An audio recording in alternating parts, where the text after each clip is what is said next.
In the summer of 1944, there was a postcard that should have been mailed and never was. It was not lost. The war did not cut the postal route. By order, it was kept in a filing cabinet inside a prisoner of war camp in Ruston, Louisiana. A small, standardized proof of "I am still alive" became a sealed secret. The rule behind that card had a name: Article 36 of the 1929 Geneva Convention. It required that after arriving at a detention camp, a prisoner of war be allowed, within 1 week, to notify his family that he was alive and provide an address for correspondence. For the 58 surviving crewmen of the German submarine U-505, the rule did not apply. From the moment they were captured by the U.S. Navy, they were removed from the prisoner of war registers. Their names were withheld from the International Committee of the Red Cross. The letters they wrote were confiscated by censors. In Germany, their families received the opposite message, the official paper that closes a life. Killed in action. 58 living men became, in government paperwork and in the minds of those waiting at home, 58 ghosts sunk to the bottom of the Atlantic. This story is about that quiet erasure. It began with a violent hunt at sea and ended in the pine woods of the American South with nearly 2 years of enforced silence. June 4th, 1944. About 150 miles off the coast of Western Sahara, U-505 was submerged on what looked like a routine patrol, running under a ceiling of water and darkness. Inside the boat, the air was heavy with oil, sweat, and stale food. Condensation clung to steel. The engine room heat mixed with the sour smell of meals that could not be cooked properly. The men worked by dim light, surrounded by gauges and valves, living by routines that depended on quiet. A submarine survives by remaining unknown. They did not know they were already prey. Above them, the U.S. destroyer escort USS Chatelaine had locked onto the submarine with sonar. Ping after ping came through seawater and steel, cold and regular, like a clock that did not care who it counted down for. Then came the dull entry of depth charges and the deep shock of explosions below. The blasts were not direct hits. They were controlled pressure, meant to herd and break. The pressure hull groaned, pipes split, icy seawater sprayed into compartments. Lights flickered and surged, throwing distorted shadows across bulkheads as the deck tilted underfoot. Men grabbed handholds, braced, listened for the next concussion, and tried to read the commander's face. The boat was being forced upward, whether the crew wanted to surface or not. Another detonation rolled through the hull, a wave of force that shook tools from hands and made the metal itself feel alive. The submarine's interior was a maze of narrow corridors and tight spaces. In panic, those spaces become smaller. You can have 40 men and still feel alone.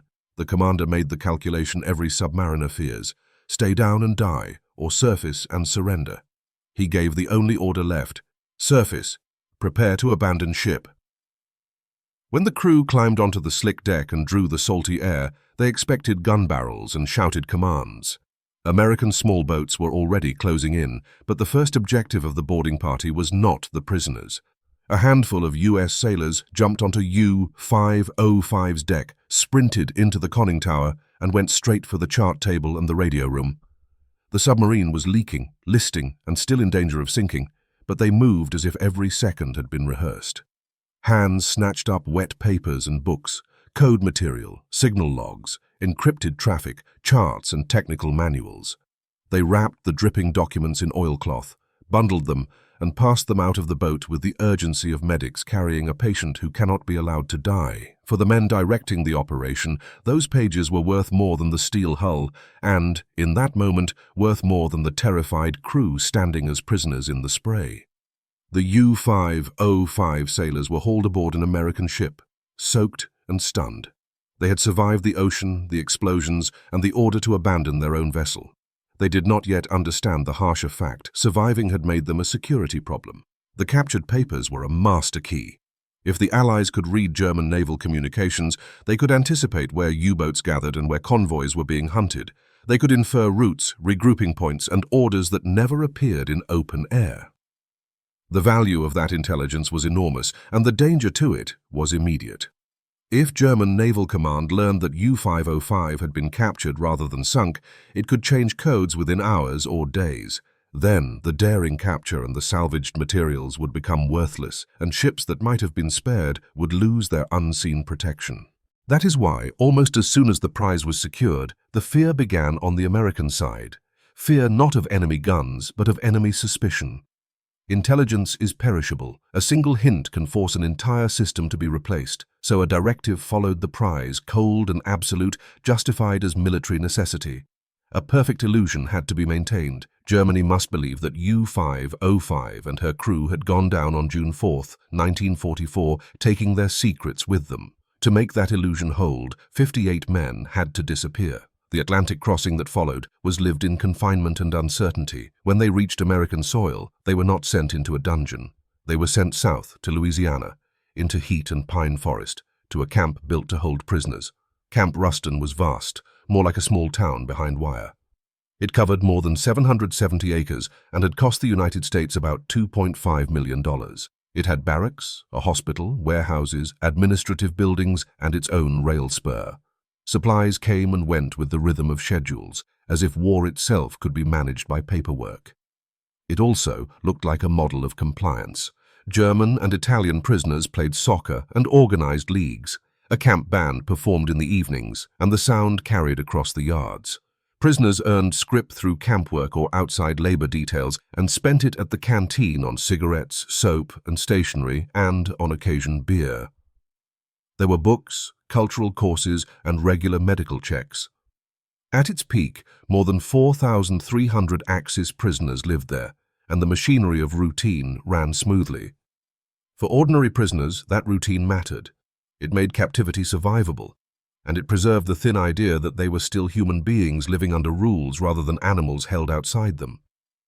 That normality was also the perfect cover.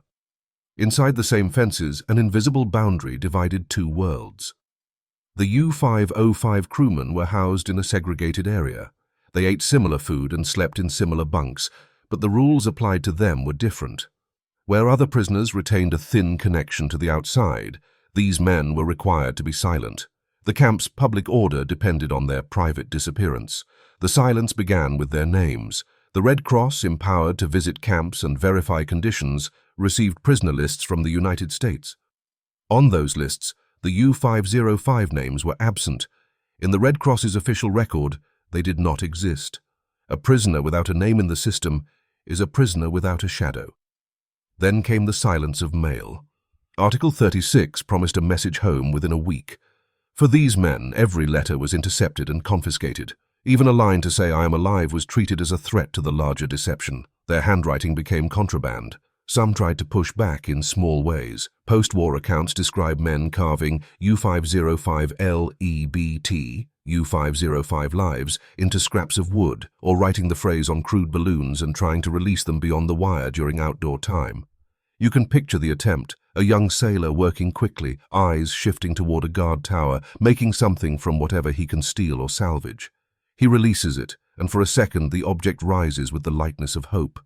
Then it snags in a tree, or drops back inside the compound, where a guard can crush it and the moment can be denied. None of this was the whim of a camp commander. It was policy. In the records of the Office of the Judge Advocate General at the U.S. National Archives, Record Group 389, the orders are traceable. The special segregation, the concealment of names, and the prohibition on correspondence were authorized at the highest level, including approval by Admiral Ernest J. King, the U.S. Navy's Commander-in-Chief. The language is calm, almost clinical. The documents acknowledge that the measures did not comply with the Geneva Convention's requirements regarding notification of families and the Red Cross. The decision was made anyway, in the name of protecting intelligence believed to matter more than the immediate rights of 58 prisoners. It was a documented institutional exception, and the men inside it paid the price in silence.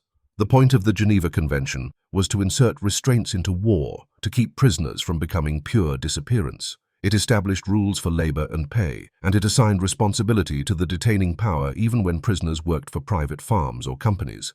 And in Article 36, it insisted on a simple human mechanism.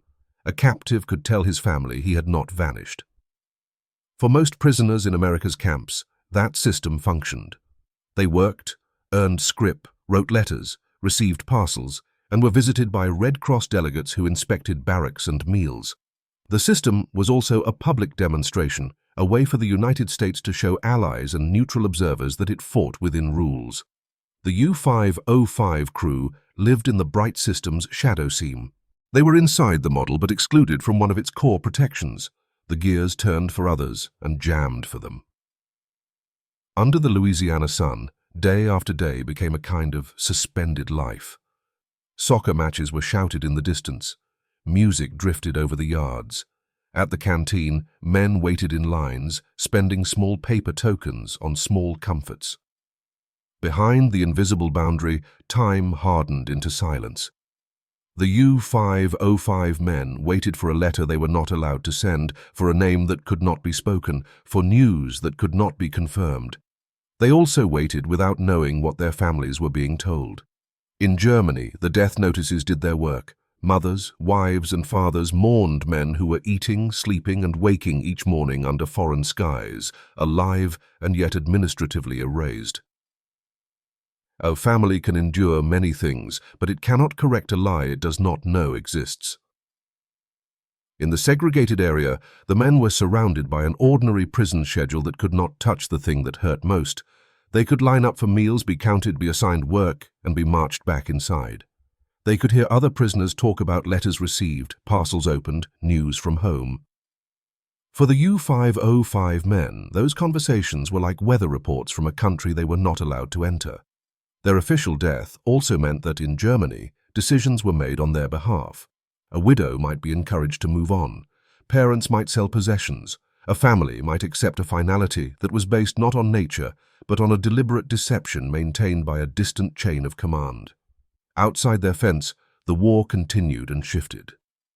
The men inside the segregated compound did not know how the captured code material was being exploited, how the secret they had become was reshaping decisions in the Atlantic. They only knew that silence had been imposed as if it were another form of confinement. Then Europe's war ended.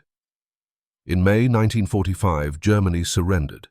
In the months around victory, the US Navy finally released what it had hidden for nearly a year. It announced that it had captured U-505 intact and seized her code material. Newspapers treated it as an intelligence triumph, a neat story of daring and payoff. For the 58 men in the segregated area at Camp Ruston, the announcement was not history. It was a crack in the wall that had defined their existence. The logic of absolute secrecy loosened because the central threat had changed. With Germany defeated, the urgent need to pretend the crew was dead began to fade. The unsealing, however, was bureaucratic and cautious. Names were restored in internal records, restrictions were eased in stages. The most symbolic shift likely came when the Red Cross finally received an updated roster and those names appeared for the first time. The change did not arrive as a single announcement to the men in the segregated compound. It arrived as small permissions that tested the boundaries of policy. A guard who once treated a sheet of paper as a weapon now allowed writing materials under supervision. A form that had never been issued to them suddenly appeared, asking for a name and an address, as if the world had always intended to remember them. Rumors moved faster than orders, and the men learned to distrust both. Even after the public disclosure, secrecy had habits. The men had been taught, by punishment and repetition, that their own survival was classified. When the prohibition loosened, it did not erase the months of training in silence. Writing a first letter did not feel like freedom. It felt like stepping onto ice, unsure whether it would hold. For many of them, the first message home could not repair what had already happened. A simple line, "I'm alive," had become too simple. They had to decide what to say and what not to say, what could be explained and what would remain inexplicable. Even the address they were finally permitted to provide carried a bitter irony. It existed because the system had chosen for a time to deny that they existed at all. Even then, the change happened inside the fences. For their families, the truth arrived later, and it arrived with a different kind of violence, because it did not merely bring relief. It rewrote 2 years of grief. It forced people to reopen closed rooms in their minds and re-examine the rituals by which they had survived. By 1946, the prisoner of war camp system was being dismantled. Camp Ruston emptied as prisoners were repatriated in waves. The U-505 crew gathered their few belongings, boarded trains across the United States to a port, and then a transport ship back to Europe. The return voyage carried a new set of emotions. There was relief, because the fence was behind them. There was also a nervous dread, because freedom does not erase what happened inside the fence. It returns you to the place where consequences have been accumulating. They stepped ashore into a homeland of ruins. Cities were blasted apart, streets were choked with rubble and dust. People were thin, hollow-eyed, surviving by scavenging broken neighborhoods. The Germany they had left was gone, and the world waiting for them was a kind of wreckage. And then came the hardest moment: the door. After further travel, a sailor reached his hometown and found his family. He stood at a doorway that might have been intact or might have been part of a temporary shelter. He knocked. The door opened. A mother, a wife, someone who had already learned how to live with loss, looked up and saw a man who was not supposed to exist. In their eyes, he was not a returning prisoner. He was a ghost. 2 years earlier, official paperwork had pronounced him dead, and the family had mourned accordingly. The first seconds could only be shock and disbelief. Then the shock broke into tears, into fierce joy, into an emotional collision that had no clean shape. Somewhere in that house there may have been a yellowing notice stamped with an eagle and an official seal, stating that on June 4, 1944, during a mission in the Atlantic, the sailor had fallen for the fatherland. A document like that does not merely report death. It organizes memory around death. It tells people what to grieve and when to stop hoping. He had been dead for 2 years. While his family grieved, struggled, and endured scarcity, he had lived under the sun on the other side of the world, fed, sheltered, and forbidden to speak. The reunion carried relief, but it also carried something harder. How does a man explain 2 years of silence imposed by another government? How does a family absorb the theft of time, the forced mourning for someone who was alive? Joy is real, but it does not erase the strange guilt and distance that can settle when a family learns it has been forced to mourn a living person. The missing time has to be explained, and explanations do not restore what was taken. Personal memory may blur, but archives do not. In the climate-controlled sprawl of the U.S. National Archives in Maryland, the records grouped as RG-389 preserve the administrative trail. Within the files on prisoner of war affairs are copies of instructions to omit the U-505 crew from prisoner lists, policies to prohibit their correspondence and confiscate their mail, and documentation showing that the decision was known to conflict with the Geneva Convention's notification requirements. Those pages do not raise their voices. They do not justify themselves. They simply show that the erasure was deliberate, authorized, and managed. They show that it was not chaos. It was choice. In those files, the story appears not as drama, but as administration, memoranda, directives, acknowledgements, and signatures. That is part of what makes the record unsettling. The human consequence is not hidden behind chaos. It sits inside orderly language, as if the removal of men from the world could be handled like a change in inventory. The same record also explains why the policy was hard to see from the outside. Camp Ruston could be shown to inspectors and visitors as an example of humane custody. The exceptional compound, the missing names, and the confiscated letters could be kept out of sight without disturbing the rest of the performance. A system can follow rules in public and suspend them in private, and both truths can coexist until someone reads deeply enough to connect them. They also sharpen the irony. Local history about Camp Ruston describes a camp that functioned largely within the convention, with activities, labor, oversight, and order. The more normal the stage appears, the more stark the exception becomes. A place designed to demonstrate compliance also became a place that could hide a breach in plain sight. Today, U-505 herself is restored and displayed at the Museum of Science and Industry in Chicago. Visitors pass along her steel hull and hear the story of the daring boarding and the intelligence coup. The submarine stands as a monument to technology, courage, and victory in signals intelligence. The story is easy to admire, and in many ways it deserves admiration. Far away in Louisiana, the camp has vanished into fields and woods. Barracks have been removed, roads have changed, the pine trees remain, the physical structures are gone, and what remains is mostly paperwork and memory. It would be easy to end the story there, with an artifact preserved and a secret explained. But the story insists on the question that remains.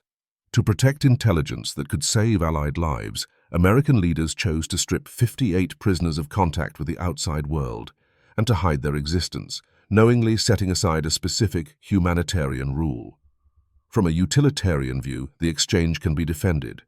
2 years of social death for 58 men, traded for an advantage that may have spared thousands. From the inside of that exchange, it was a different kind of suffering.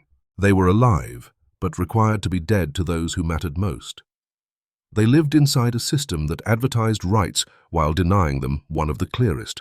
They were saved, but only by being made invisible. This is the gray zone war creates, where necessity is weighed against rights and the ledger is kept on human bodies. It is the territory between clean heroism and clean villainy, the territory where a decision can be strategically brilliant and still personally cruel. The U-505 capture can be told as a story of bold action, quick thinking, and intelligence that helped win a war at sea. That story is true. The quiet erasure is also true. It asks a harder question. What does victory demand, and who is required to pay for the secrets that make victory possible? The men of U-505 were not executed or starved. They were kept alive under the sun, inside a camp that could point to its own order and say it complied.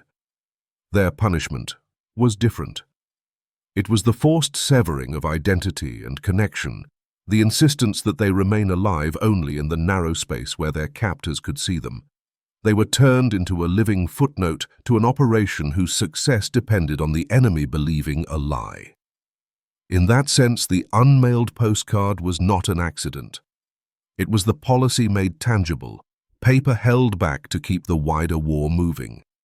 What remains is not a simple verdict, but a reminder of costs that do not bleed. Sometimes the price of victory is a postcard that never leaves a drawer. Sometimes it is 2 stolen years in the life of a family. Sometimes it is the long, enforced silence of a man who most needs to say, plainly, I am here.